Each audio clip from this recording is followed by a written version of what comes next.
Hello everyone, welcome back to the channel. For today's Comics Kwentuhan, we have a very special guest, si Sir Paolo Chikiamco, a lawyer, a writer of a lot of titles, particularly siguro yung most popularly known would be MythSpace, Sparrow's Roar, right?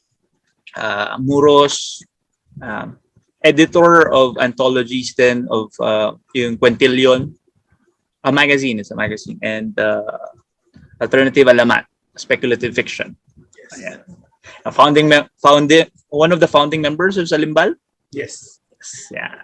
Welcome to the Kwentuhan, sir. Hello, John. It's good to see you again. It's been a while. It's been a while since I've seen anyone. Uh, but I guess that's true for most people, except for you, since you've been doing all these interviews. So. Yeah, I've been touching base with a lot of other creators recently. Pero this year lang, actually last year, parang wala. No, which is good because now I get to see them. I don't have to imagine what they look like after the past year, 2 years. Pero, yun na pala yung itsura ni Makoy ngayon. Si Makoy, di ba? Yeah. Tagal na natin di nakita. And some of them, guys, so surprising. Like si Noel, if you've seen Noel, he's going for the Alan Moore look. Well, I think he always had an inner Alan Moore that was just waiting to get out. So yun, sir. Most often, tinatanong ko naman within this is, you might start with like introducing yourself better than I did. Kasi for our viewers na hindi mas familiar with you. How dare they? No, I'm Paolo. I am a writer. I write speculative fiction. I write interactive fiction. I think my most popular work of all time, was the pro wrestling text game I did for Choice of Games called Slam. Mixing together two of the things I like the most, which is choice-based games and pro wrestling. So as far as comics are concerned, I've written MythSpace, I've written Muros, I've written Sparrow's Roar. All of these are co-creations. These are not things that I would be able to ever take sole credit for, because that's the beauty of comics. All of these are, even if you have a division of labor, di mo talaga pwedeng ihiwalay yung the cycle of inspiration you have when you're working with someone else on, especially yung mga stuff na ginagawa namin. There's usually heavy world building involved. So you really shoot ideas back and forth. And so those are all our babies, everyone involved in those things. A couple of others we ended up doing, we started Bravos, which is a superhero thing. Then what else? So yeah, more or less that. And then as far as fiction is concerned, I've been published as a writer, but I've also done editing. The most famous is Alternative Alamat, which was the anthology we made that involved the theme of reimagined Philippine legends or folklore or stories inspired by them, but with a twist. So what else? I guess actually the thing that I wouldn't say I'm mostly known for, but the thing I've created that has achieved the most notoriety, I guess, is RP612 Thick. That's mine. We started that in 2009, and now it's the annual thing that I don't involve myself with anymore, but it's always good to see it still trending after all this time. Yeah. So yeah, that's me. There you go. So yeah. So you are more of a writer talaga. Yes. When I was a teenager, I used to be able to think I could do them both. I spent probably more time drawing than I did writing, because there's more immediate gratification sa art, diba? Tsaka mas sikat sa school kung artist ka kaysa sa writer. So, Masikat in the sense na mas mauutusan kang gumawa ng ano-ano. well, mas hindi ka mamumroblema sa group work, di ba? Kasi Yeah. lagi kang pipiliin first. Diba? So, kaso as time went on, you have to sort of realize that, like I sort of realized that I wasn't one of the chosen ones now who could do both really well. But if I wanted to excel, I need to focus on one thing. And I mean, you can make your own stories as a writer, but yeah, at least as far as comics are concerned, you have to find someone na lang who you can work together with. And I think that's also one of the reasons why I enjoy making comics naman is the collaborative nature of it. Sometimes Nature.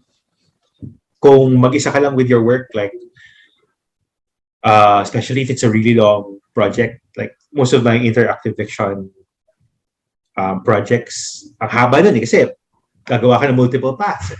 So you're thinking about hundreds of thousands of words. Yeah. And you have to review it over and over kasi yung mga flags, isa-isahin mo kung It's tama like yung... writing ilang novels at the same time. Right, exactly. So talagang there'll come a point kasi yung suya ka na sa sarili mong work. But you don't get that with comics because you're always able to, even if it's your project, you're always constantly inspired by and surprised by The work collaborator. your collaborator sends you. Right. Yeah, true naman. As long diba? as your collaborator actually sends you something. Iba rin yung stress na naghihintay sa wala. Yeah, though there are artists na ganun, yung akala mo nawala, namatay na yung project.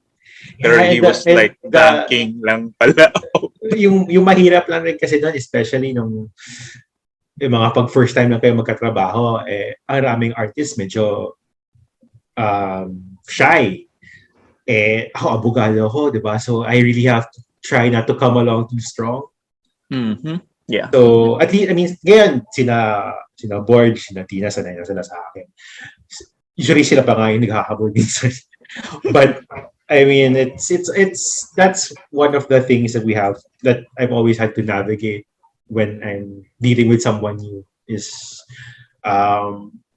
personality-wise, kasi even if like madalas in events speaker ako or host or panelist, I can turn it on, but hindi talaga ako I'm not really a people person in the sense that sometimes I miss sometimes when you hear that from an artist, it's their way of saying they're shy, they don't want to put themselves out there. I can put myself out there. I don't, I can speak to thousands of people. It doesn't matter to me. It's more that I don't know sometimes how to temper my pag nag-on yung switch, if I have to turn on the switch na, okay, it's public persona mode. Sometimes mahirap mong i-balance yun with, wait, teka, baka may nasasagasaan ka na. Yeah. So, and parang iba rin with interacting with more creative types, lalo na yung mas withdrawn. Yeah. They would like parang ma-off sa'yo pag ganun ka. Which is always my fear when I'm talking to other creative people. I don't want to step on any toes. But kasi I also know that usually I'm coming from a different perspective. Like even when we were starting out with MythSpace and everything, it's a big team, diba? Like I was always my focus is always on making. Like it's always been I don't know if it's more about being more commercial. Not really commercial, it's not about selling, it's about finishing it. Like I've always been a proponent na kailangan may malabas tayo. Might not be perfect, but para sa akin kasi we don't, especially if it's storytelling, it's iterative for me na hindi tayo gagaling hanggang may malabas tayo. Yeah. Because you build on that. And if it's all in your head, you're doing 10 different drafts of the same thing, there's also merit to that. But if you want to be, if you want to publish your stuff in front of people, you won't get better at making stories for an audience unless you put something in front of an audience. Unless you put something out for them to react to, diba? Kasi Yeah, and for you that's to when you react know. to it. So that's sort of been how I am with things. I've been medyo bottom line ako sa ganun. So I have nothing but the utmost respect for those who choose to do it a different way. Yung mga working on their magnum opus for years and years na wala ka makikita at all until it's perfect. But I can't work that way. Kasi most of the stories I tell, they're scratching an itch. There's a story I want to get out. I want it out. I mean, if it's not out, it parang parang you feel so unsatisfied if it's just in your head. So maganda yun, you brought up yung topic with your collaborations. So, mas magandang since you've collaborated with a lot of artists, not just kasi yung iba parang di ba, yung iba nating creator collaborators usually team sila. Di ba? Usually team sila, tapos usually sila lang talaga yung gumagawa ng gusto ko kasi harem style Marami. So, how do you magandang itanong sa'yo yung progress mo, ay yung process mo with how you interact with all these different artists. Is it the same with each?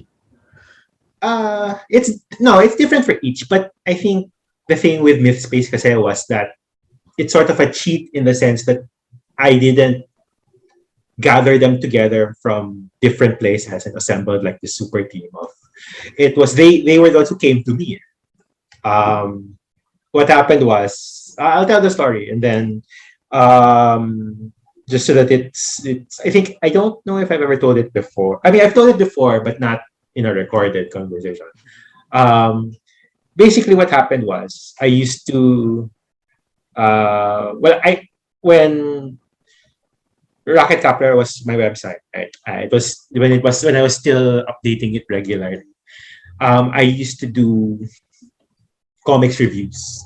This was also sort of what I was doing when I was employed by yung I don't know if you remember yung Philippine Online Chronicles. Yung they had. I was the editor of their pop culture section for a while. It was Metacritical first, and then it was Pinoy Pop, and then after me it was Carl Jonah. So I was always of the belief that even while the industry was sort of churning out titles, that part of what would make it healthy, that would make it thrive, would be to have more critical attention to the work. So I started doing these reviews wherever I could, whether it was paid for a venue or for my own site. And one of the comics I reviewed was a title called Marco's Delivery Service, which was the first work of Koy, Carrion. And see, I've had bad experiences with creators reacting to my reviews. Yung parang kulang na lang iyakan ako na parang hindi naman. I mean, I don't think I mean. I will say pros and cons in a very, at least at the time, I thought was fairly neutral, professional manner. Siyempre, komikera rin ako. I didn't want to burn any bridges either. But, when you put the critic's hat on, siyempre, kailangan, if you want to go in, you go in. But when Koy saw the review, what he did was when he contacted me, he basically asked me to help him revise his work and make it better. And which was very surprising and was just a testament to what the kind of person Koy is. He's so approachable, he's so super nice, super hardworking. He wants to put out whatever he's doing. He wants to put out the best possible thing. So I helped him with that. Eventually, he came out with a new version with the the edits we worked on together. And then after he came to me, he said, Paolo, I know you write speculative fiction. Baka naman you can set my friends and I up. Kasi we have a group of artists and we want to make a science fiction anthology. Baka naman you know science fiction authors who would, we could get together and team up and make an anthology. So, me, being the greedy bastard that I am, sabi ko, first, if you want to make an anthology, kasi yung mga anthology for me, even if I'm an anthology editor, or, I like anthologies, but the reason why I also made Alternative Alamat a themed anthology was that I grew up, and a lot of people in our generation grew up with long form stuff. Like when I used to go to the book nasho or whatever to get my fix of fantasy, there weren't a lot. You weren't seeing anthologies. You were seeing David Eddings 10-book series. Yeah, Robert Jordan. It's part of series. Wow. My generation of geek fans grew up like wanting to be able to sink their teeth into something though. So even if at the time most of the speculative fiction stuff was being written as short stories, I always wanted, even when I made an anthology, I wanted it to all be united by a singular theme, which would make it on one hand more sellable, and on the other hand also more, parang you can make something that's more than the sum of its parts. So I told Koy when he approached me about that idea that, there's 6 of us, we want to make a science fiction anthology, can you set us up with 6 writers? And I said, could you talk to them and see if they're okay with making the anthology in one universe? We'll do different stories, but we'll just put everything in one universe. Mas madali ang ibenta. Strength in numbers. They could be taken individually, or they can enrich like a worldview together. Mm-hmm. And if they're okay with that, ako na lang magsulat ng lahat. So give it all to me, kaya ko yan. I'll write it all. Kasi, it's something that I felt that we could work out together. Kasi, comics-wise, I don't know if it's because of comics have been a part of my life for so long, a part of my vocabulary for so long. Now, when it comes to script writing, I'm very fast when it comes to the comic stuff. As long as we have agreement about like themes or just basically where the character, the world building takes time. But once that's done, if it's just a matter of panel layout and the script, the dialogue, I'm faster than others when it comes to that. So sabi ko, I could do that. And then pumayag sila. And then I remember yung first meeting pa namin sa Cafe Bola sa may Gateway. And it was intimidating because they're all great artists, and it was also going to be for everyone except Koy and Borj. It was going to be their first comic. So, but we met each other. I pitched them with MythSpace, which was still going along with what I would take from Alternative Alamat, which is I want to do more Philippine folklore, more Philippine legends, but I want to do a different twist. And I'd been reading about how a lot of the big science fiction franchises, Star Wars, Star Trek, a lot of the reason why they can make such iconic like designs was they're basically taking from folklore of the West and turning that into their aliens, their cultures. And I was like, we could do that here. And once they agreed with that, it was pretty simple. We just divided it according to strengths, according to what kind of story they decided to write. Like if you read MythSpace, each of them medyo different yung genres rin. So we matched that to what they were into at the time. One is a war story, one is more young adult. Uh, si Tina, I remember at the time she was like, do I really have to draw spaceships? Kasi, so, if you notice humanity is like siguro pinaka least technological of all myth space stories. Kasi at the time we were like, okay, sige, fine. But it was a great experience. We basically had to learn to deal with each other on the fly. But it worked out in the end. And then it was just a matter afterwards of I think a part of the things we all had to get used to together was going to the cons. Kasi a lot of them, so silang mahihain. Like si Koy, sina boys si Tina. They couldn't. We were at the table. They wouldn't speak. By the time we finished, sila na yung nagbebenta. Nakapun lang, nagbibili na ako ng cash kasi sila na yung nagpipitch. So it's part of the joy was just being with that group of people. And I mean, we still do work together naman now. Some of them more than others. Like with what the plan initially had been was after MythSpace, I asked them, okay, do you want, for those of you who want to still continue it, just think of a story you want to tell, right? Because we've done this thing together, but we can split up. I mean, you already have your first work out there. It's gained some relevance now. It's gained some popularity. We can split up and tell the story you want to tell. Because for me, I have 1,000 stories I can tell. Hindi naman ako mauubusan. So I can do that.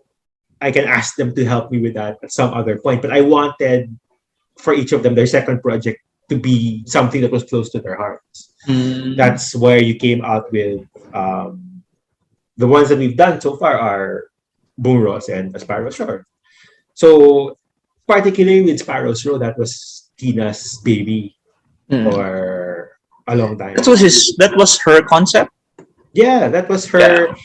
Yeah. She used to have these. She used to just like sketching.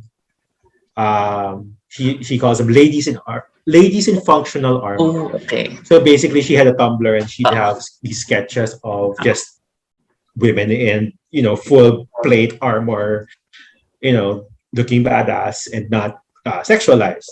So like she had those as her inspiration, and she had these fragments of a story. Okay. So it actually ito yung magandang dinidiscuss ko with another artist that mas madalas magko-collaborate with a writer. That there are comics project na yung artist yung nag-initiate ng concept and they need like a writer to help them flesh it out. Yeah. So yung Sparrow's Roar is one of those projects that it was Tina's baby and you helped her to like solidify yung kwento. Yeah, I was just basically, I mean, I gave it legs. I gave it like structure. Cohesion. Because of course when it's at the project stage, if you're at the inspiration stage, it's all this would be cool, this would be cool, that would be cool. But they might not. You have to find a way to either make them go together or discard the stuff that pag sequel na yan, di yan babagay, you can't make it fit. So that was really my role for Sparrows, was that I had help her crystallize the concepts. I would help her, like, if this is the tone you want for here, I give her options. I'd say, okay, baka we need a character who's like this, or basically, I fleshed it out. But the heart and soul of that are her story, and that's one of the reasons why I always, is that some media places or for promotions, the tendency is you go to the writer Kasi usually yung writer yung madaldal eh. Siya yung- they're the one, if you want to sell the project, usually the writer is the one you want Pitching actually, yeah. to be the face of it. But with Tina, it was every time I got an invitation, it's like, oh, you gotta invite Tina. Kasi this is really hurts. Like I would never have come up with these situations or this world on my own, because this is something that sprung forth from her. Yeah. Medyo ano kasi yun, di ba? Parang usually sa atin, yung collaboration thing, if you're an artist, usually you go with yung what the writer is yung directing. Usually yung, nga, puro writer's initiative mostly. And you think na yun lang yung way to collaborate. Since most of the artists here, masanay sila na with a writer. Pero I'm really surprised na you have na ganon. Kasi parang yung ibang artists, they just think na gusto kong gumawa ng comics. I just find a writer na may concept. Tapos I just help yung ano nila, yung writer to like visualize, put it into maging ano. Pero it can go rin the other way. Yeah, no, definitely. That's how like with Stina, like here with I made sure that, because I know that in some aspects of comics there's a artist bias, in others there's a writer bias. Right? So but like with Paris, like I made sure that Tina was first top billing. Kasi for me, siya yung primary for the book. I mean, I'm a co-creator. There's a lot there that I put in. But like in term, I wanted, kung if it's gonna be associated with anyone, first, it should be Tina. Sana naman second ako. But anyone first, it should be Tina. Very interesting din si Sparrow's Roar kasi you started it as a indie photocopy, di ba? And then it was published by an American publisher. Yeah. How did that go about? Luck? No. Not just luck. It's luck in the sense that you put yourself out there. If you're willing to put yourself out there, you allow luck to happen. Yeah, true. It wasn't actually our intended route, because when I was talking to Tina about it, because the problem with Sparrows was always we had nowhere to publish it here. Because it doesn't have the Philippine local hook that most of my other works have. It's, explicitly medieval European chivalry, knights in armor, that sort of thing. And there wasn't really a place that I felt locally would publish it. So Tina and I from the start always knew that, and we were always going to pitch it to a publisher, because that's always been my it's not like it's my goal to be published by a publisher, or to be it's just that it's part of the process for me. You make the work, the best way to get it out in the hands of the readers at the time was through the conventions. Yeah. Which is why we went through with that. Kaya kami nag-ashcan. That's why everything we've done, puro ashcan yung unang labas na. And then, once you already have the story, you can flesh it out, edit it, clean it up a little. And then you have something to present as a complete whole to a publisher. And parang it's already there. There's nothing to lose at that point. I mean, what's the worst that could happen is they reject you. But that complete story will already be doing that work for you. It's the job of the story at this point to win people over. The creators at this point should be moving on to something else. It's not like we're waiting at home next to the phone to get the call that it's been selected. No, you've already finished this. We did the indie run. We did the 4 issues. We have a complete package. Let's pitch it to publishers. And while we're waiting, let's do something else. I mean, that's like I said, my focus has always been on putting more work out. Putting more work out. I mean, that's how you find yourself. For me, that's how you find yourself as a creator, by creating that body of work. And it's through that body, the creation of that body of work, na lumilitaw yung identity mo as a creator. Kasi pag wala kang body of work, like it's all in your head. Eh. I'm this kind of artist. I'm this kind of writer. Isa lang yung book na labas mo. You can't say anything about it from that. So, what we were gonna do was this was already at the time na alam na namin we were done with it already. So we decided we wanted to pitch it abroad. So we were talking about, should we pitch it to an agent? The problem kasi with agents is that I've found that it's very hard to get a comics agent for a team. If solo creator ka lang, you're Jeff Smith, you're Rob Chang, Manix. I mean, if you do it all, it's easier kasi. I mean, it's not very different from a writer getting an agent, which is standard practice. But if you're a team, it's weird because it's like, are you guys always going to work together? Or what if you work with another artist? It's weird. So there's less. I've found it more difficult to apply for an agent with a team. So I don't know if that speaks to it's really difficult, or it's my I haven't been looking in the right places. But regardless, we decided we were going to make a pitch. So we were making this pitch.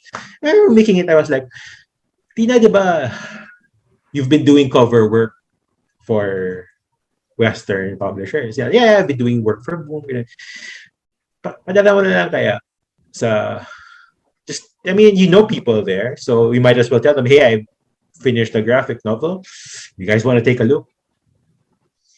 Not really thinking that they would bite. Kasi, Boom is a big publisher, and we had nothing else out at the time. So we sent it, and the editor who Tina was dealing with, he really liked it. And he really was our advocate in the company for it. And eventually, they made us an offer. And that's how it came out. It was really fast. Like, most of these things happen. You get an agent, you send out the proposal, you wait for once it gets accepted, it has to be inserted in the publishing cycle, like a year or two down the line. This was all in the span of like a year when all of this happened. So it was very fast. It was much faster than we initially been prepared for. Because they wanted it colored. So syempre, I just said, okay, it's great. You have a deal. Can you color this whole thing in X amount of time? Because I can't help you with that. Like there's literally nothing I can do but cheer you on. And but yeah, she managed to do it. And part of the reason why she managed to do it was because, aside from Christina being one of the best artists in the country, is because this was her baby. And that's the benefit of collaborating with someone on something that they have a close attachment to. And that's why even when we were working on MythSpace, the first step of all the stories was like when we were parang speed dating. Isa-isa ko sila. What's your genre? What do you like? What kind of stories do you enjoy the most? Yun yung gawin natin. Kasi a lot of artists will tell me, like you said, yung initial impression is that gusto nilang gumawa ng comics, they'll just get an idea from a writer. They would just work on yung project nung writer. But every artist is also a reader. Every artist is also a fan of comics. Everyone who is a fan of comics has a favorite genre, a favorite arc, a favorite character. And I think like if you tap into that, then even if the bones of the story come from like the writer, if it's about something the artist enjoys, then you have a much better chance of making something great because Yeah. you're both invested in it. Mm. Diba? I don't assume automatically that an artist that I'm working with will share my particular taste. I mean, not everyone likes pro wrestling. I don't know why, but not everyone does. So it's not like every artist na makausap ko, magpo-propose ako pro wrestling comic, diba? So, like with Borge, with Muros, that was ang haba naming ang haba ng percolation period kasi si Borge marami siyang gusto. So, Muros is a combination of a lot of different things. And it's probably, I don't know if it's the second or third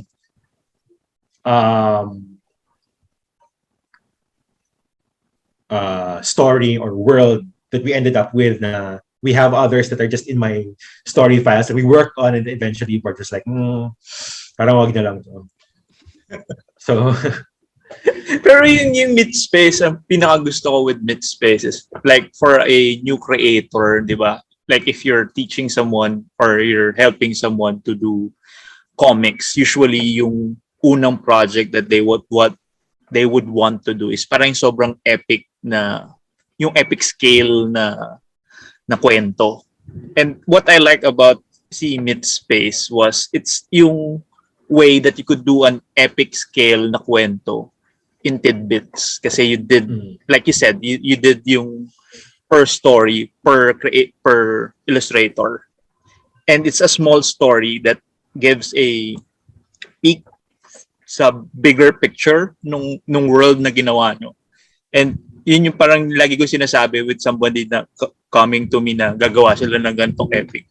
Maybe you should do just a small tidbit muna nung world na gusto mong gawin. Kesa gawin mo yung buo kasi parang never mo matatapos yan. Yeah, exactly. And I learned that from being a fan of local comics because that was for those of us who were there during like the culture crash period, right? The cast period.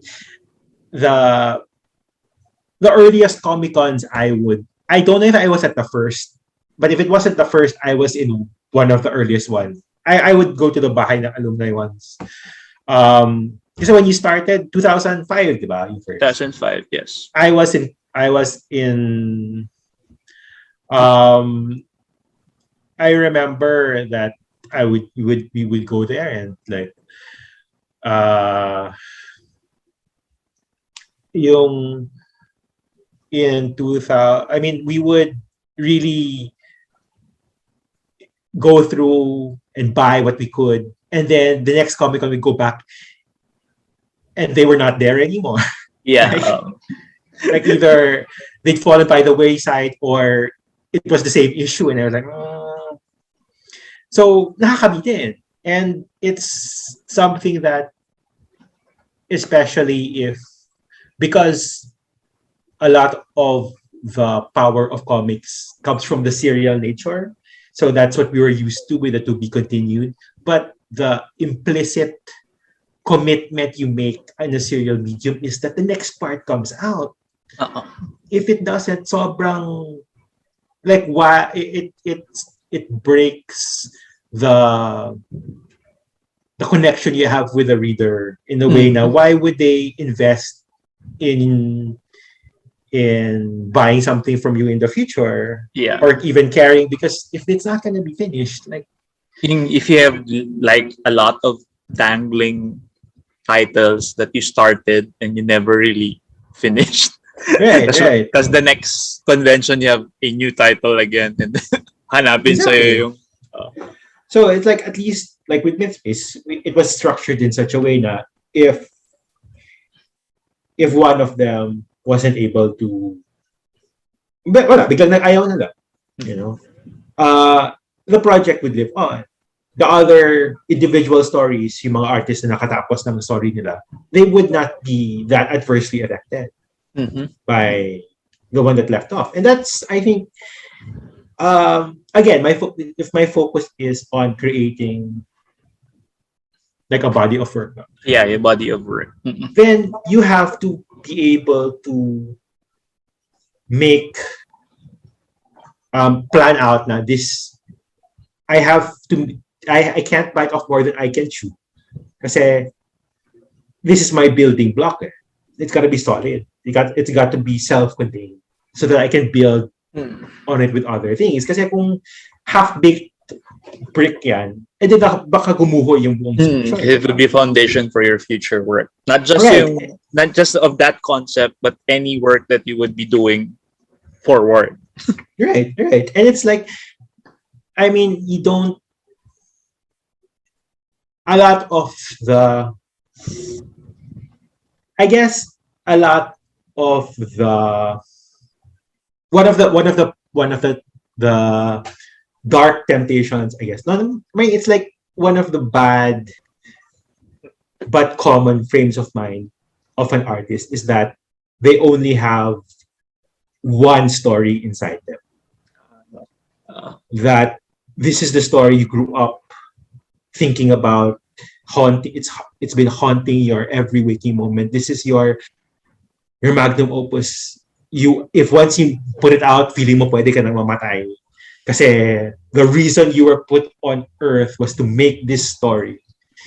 And that's, if you're a creator, that's bullshit kasi you have so many stories inside you. All of us have that. It's just that you can't usually, if you're just starting out, you can't see the other stories behind the first one because it takes because as your first, it takes such a huge presence in your mind. So for me, I think if I were to advise new creators, and that is that the sooner you get that first project out and finished, the sooner you'll see how much you still have left inside. Kasi ang laking, it's a huge monkey off your back to say, I finished the story and it's out. Tama. Diba? I mean, once you've done it once, it's not like you're guaranteed you can do it again. But once you've done it once, you've done it. You finished the story. You've put it out. People have read it, whether they liked it or not. What you owe to the story. Kasi you owe, syempre, people can talk about your obligations mo as a creator to your readers, yung obligations mo to your peers, to the art. But your obligation to the story ends when it's done and put out. As far as that story is concerned, kahit balikan mo man siya, kahit i-revise mo ng 10 times, bonus na lang yun. Yeah. As far as quits na kayo ng story in that sense. Nailabas mo na yun. Yeah. Lagi ko nga sinasabi, parang there are creators that keep on like perfecting whatever na nailabas na nila. Like revising or i-redraw nila or i-ano nila ulit tapos ilalabas nila ulit. Keep rebooting and rebooting. Parang sabi ko, do something else naman. Yeah. But that's why, I mean, like, it's also fear. Sometimes na if you came out with something and babalikan mo siya kasi it's not perfect, but it's never going to be perfect. But it's also because sometimes it's always frightening to move on. But I think that's part of, like, most of the creators we admire, with the exception of yung mga huge manga authors na one lang talaga yung major thing nila. But even naman one yun, if you like look at it, like let's say One Piece. One Piece is made out of arcs. Right. And those arcs are different from each other. It's like a totally different book than just using the same set of characters. Although, like, once you reach a certain amount of popularity, like what happened with Toriyama with Dragon Ball, the success becomes a railroad track of its own eh. Kahit Yeah. gusto nilang umalis, hindi ka Hindi na papaalisin pwede yun eh. kasi that's what they want you to do. Yeah. But for other like in other creative capacities, most of the creators we admire, the one trick pony Yeah. is a lot. And I remember, I don't know which of the interviews you were doing, when you were talking about the the the the perils faced by new creators. Like there's so much more demand by entities. Now, I'm not talking about readers, but content is something that a lot of entities like websites or comics portals or publishers need. They need this content. They need so much content now just to keep up the pace with all the other possible avenues of entertainment. Na creators now of a certain ability have to face these entities much earlier in their careers than it used to be, which can be good and bad. Like I did an entire talk sa Pickoff on contracts and like the things you need to watch out for in a contract. But one of the best protections you can also have is to just simply make more stuff. Like some creators I'm not saying don't protect each and every one of your works. I'm on record everywhere that you have to be like you have to make sure you don't get a short end of the stick, because there's so many ways now, there's so many resources now that you can use to, if you're forced to do this on your own, that you can have at least some modicum of protection. But at the same time, if you think that this is the only work that you'll ever make, it will skew your perspective. It will skew your ability to value yourself and your ability to estimate risks. Because even I get into bad deals sometimes. It's like, it happens. Contracts can be tricky things. And some people don't really deal with you in bad faith, or even if they're dealing with you in good faith, it's biglang nag-collapse yung company or something. Diba? It's not always about crooks being out to get you. Yeah, but if you think that all you have inside you is one story, you'll never make a deal. Because, syempre, feeling mo, that's it. That's your one chance. But it's not. That's not true. And the more you make, the more stuff you put out, the more you'll realize that it's not.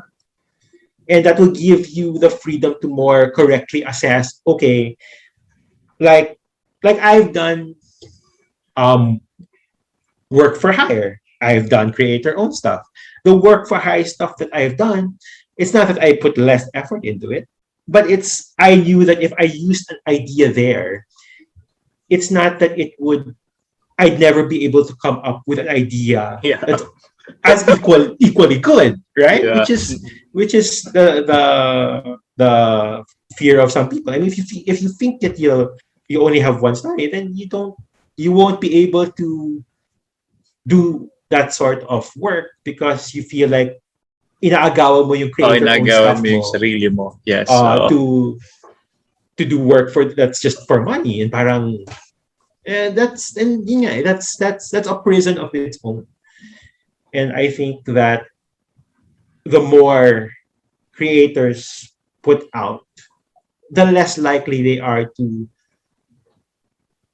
undersell their abilities. Mm-hmm. Ang gandang point. Something to unpack para sa mga creator, the listeners and viewers natin. Ano yung mga maabangan namin from you new projects that are gonna be coming out? Hmm. Or secret pa lahat? Well, from the ashes of the old. Um, there are things we're working on. Um, I think that next year will be exciting in terms of announcements. Um, but uh, yeah. So I'm working with the MythSpace crew on something, but no, it's not volume two. Okay, No, I'll say the so next question. yeah, no, yeah, but if this succeeds, then your chances of a volume two have exponentially increased, and it's something that I think that people will be happy to hear about. Um, and I think that it's something that a lot of people will enjoy, and a lot of people will be able to help us with. Yeah. Um, what else? One of the comics that we released that was in Ashcan form will hopefully have uh, a compiled edition soon. Um, and one of my works that I always get questions about from students because their teacher has required it of them will probably have an easier time to find that particular book in the future. But yeah, those are stuff that's still under negotiation. So you can't really talk about it. So Not yet, but you know, if yeah, it's I refer once it, yung mga magagaling na mga detectives about yeah, mga hints na sinabi. I mean, I talk about body of work, but it's not like I've got a gazillion books to do. Yeah, no, but it's good and it's exciting, and hopefully when the cats are collectively out of the bag, if you want to talk about it, we can talk about it, and I'm sure it will be an adventure. Another one that we can Before get I on. forget, one last thing that I wanted to ask you since you were really attached to that project was yung Quintillion na Mm. project that was very short-lived as in one issue. Oh yeah, but it was it. The thing is, with that was really all we were. Um, that was the only commitment to us One from issue. was a test. A test. So Did basically, we what really call happened it a was test if it's just one issue? that's but I'll lay it out a little. The history of Quintillion. So in 2012, I think was it 2012? After Underpass, which is also one issue, right? Yeah.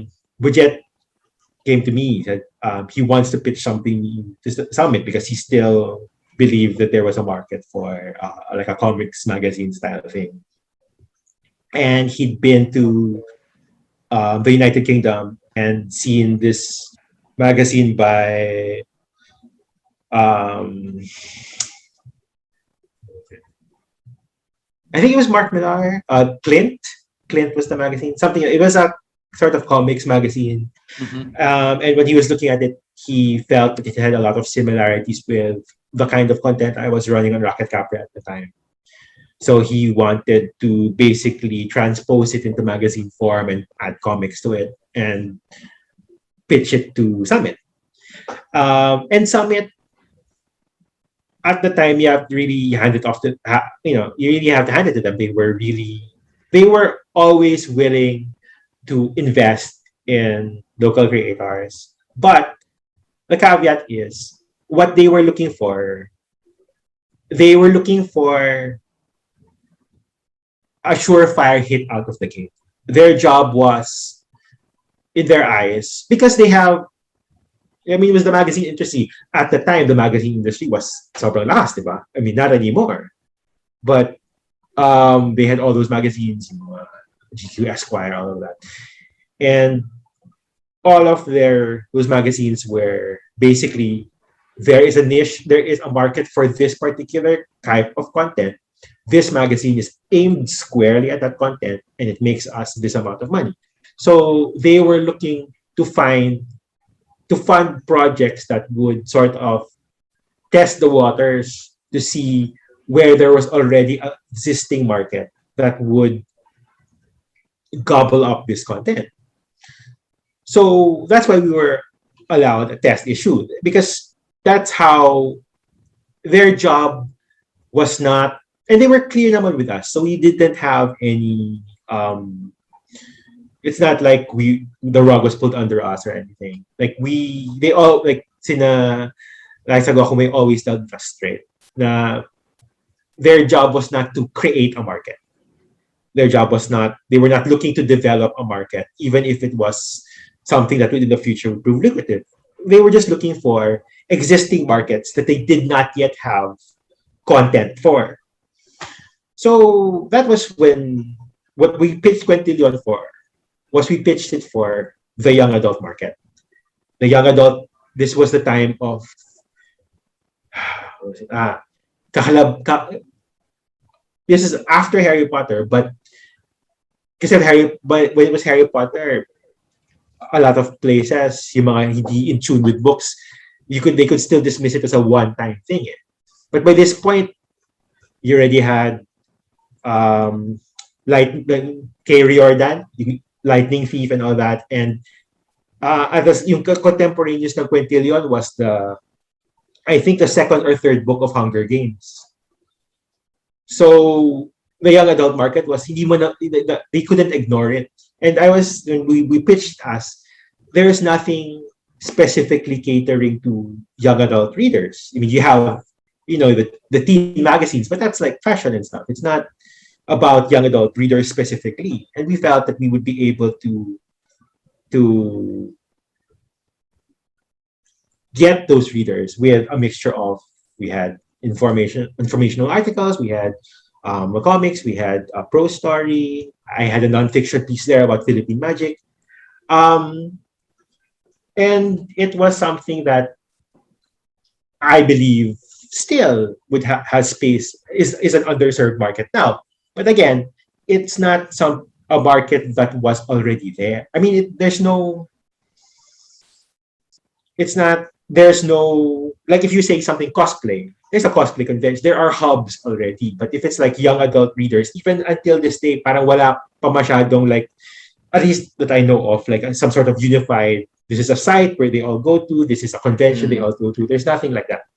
So it's not a market that is united, that you can just, that can easily mobilize to support a product. So, I mean, we sold okay. I mean, but it's not like, somewhere. Anyway, it's not, we sold, but it just wasn't enough. We had a clear target and we did the target. So that was really the end of it. Yeah, it was parang nasasayangan lang ako because parang it would have been a great vehicle for like newer creators to have their works. Exactly. It's just but I guess now that torch has been passed on to the online sites. So in terms of, kasi like even now I don't know how, like a print magazine, it's weird. I don't know how that would survive now. I think the concept is still excellent. If it was a digital thing or like on a website or something, I think it would still find a market.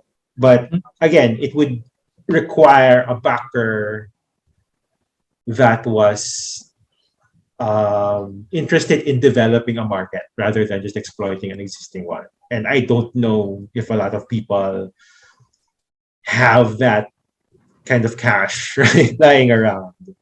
So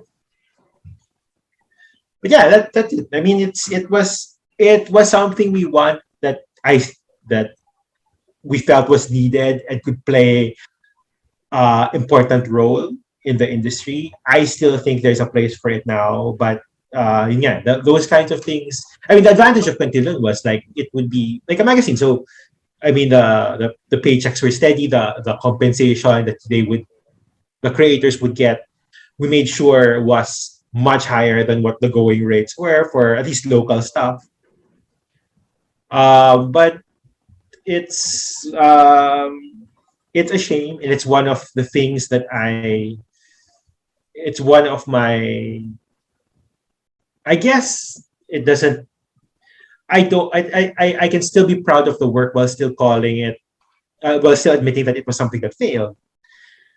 And it's one of those failures that it still gets to me even after all this time. But at the same time, it's body of work, right? I'm sure I will fail again in the future. Hopefully not the near future, but in the future. Yeah. I'm sure it will happen again, and it will irritate me to no end. But you build from that. It's even if you think you did everything right, obviously, um, what you take away from that is the fact that you can do everything right and still fail.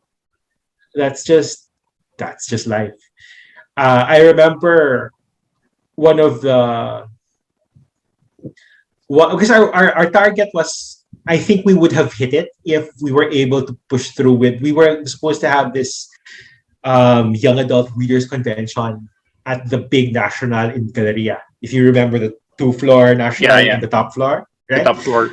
So we were supposed to have it, and then that was one of the major storms of 2012. I can't remember which one it was, but it wiped out everything. Like I mean, we sort of still held it anyway, but there was nobody there.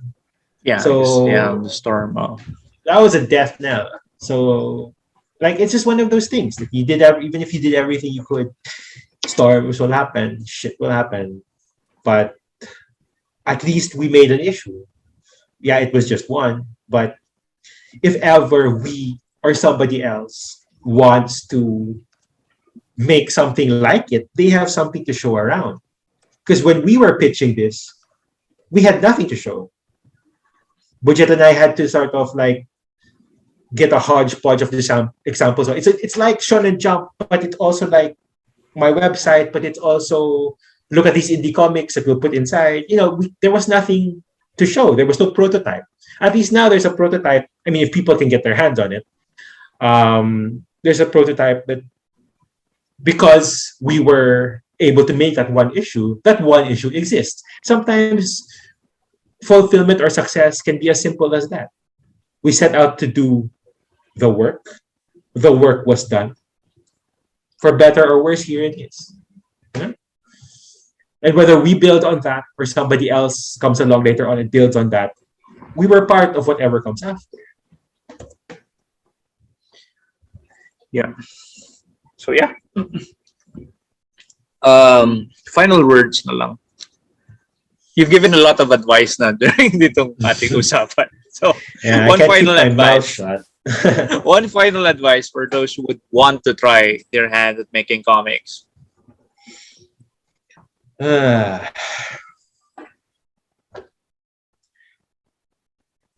Art tends to attract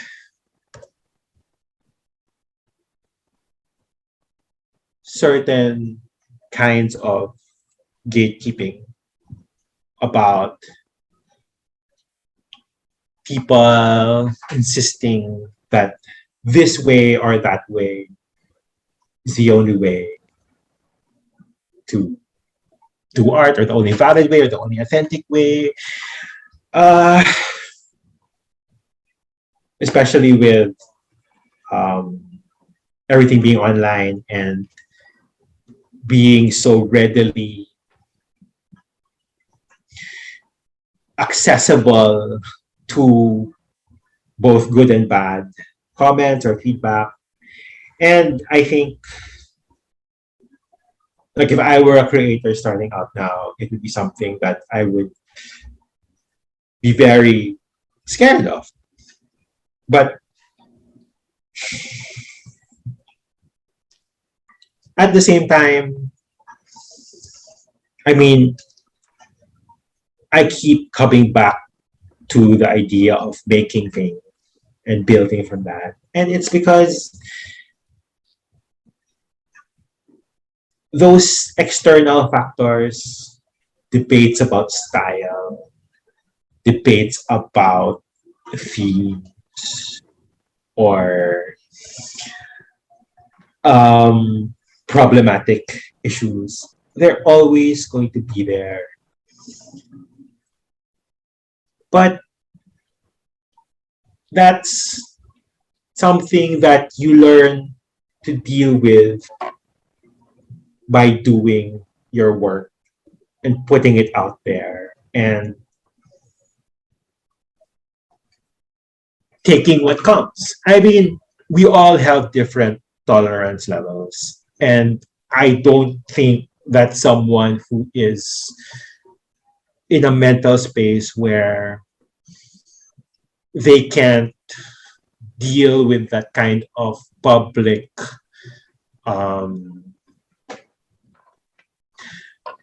with that kind of public commentary.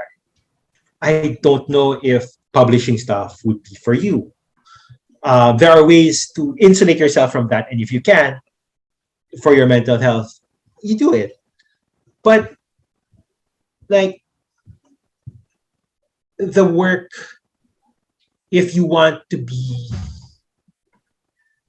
I mean, I'm not one of those people who say that if you haven't written a novel, you can't be called a writer. You're a writer if you write, even if it never sees the light of day. But if you want to make stuff for an audience, which is not every artist. Not every artist wants to make stuff for an audience.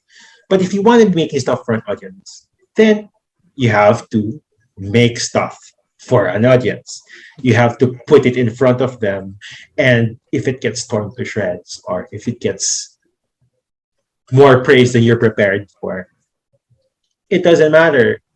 It means that you're one step in your journey. And the next step is to put something else out. You take what you learn, you make something new. Because that's, I mean, I don't think that you have to have a finished product to be a creator. But you always have to be, but if you have, for me, what a creator is someone who has that hunger to make things. And if you never make anything, I don't know if you're hungry for the same thing. Maybe you're hungry for the process. And that's valid. But you shouldn't prejudge yourself. You shouldn't undermine yourself. You shouldn't expect perfection ever. Not even for your first shot. Even if you're a veteran, it's not like there's a saying, right? Perfect is the enemy of good. I'm not saying you settle for good enough, but there has to become a point in time, like whether it be because of a deadline or because of, some other metric that you reach, that you put the work out there if you want to be read. And I think that that's the most important lesson I want people to have. It's not necessarily not to make something epic on your first try, but to make something you can do, and then do it, and then move on, and then repeat the cycle. And then that's how your work gets better. That's how your identity as a creator becomes more defined. That's how you improve as a creator, or you make an improved, or you improve your work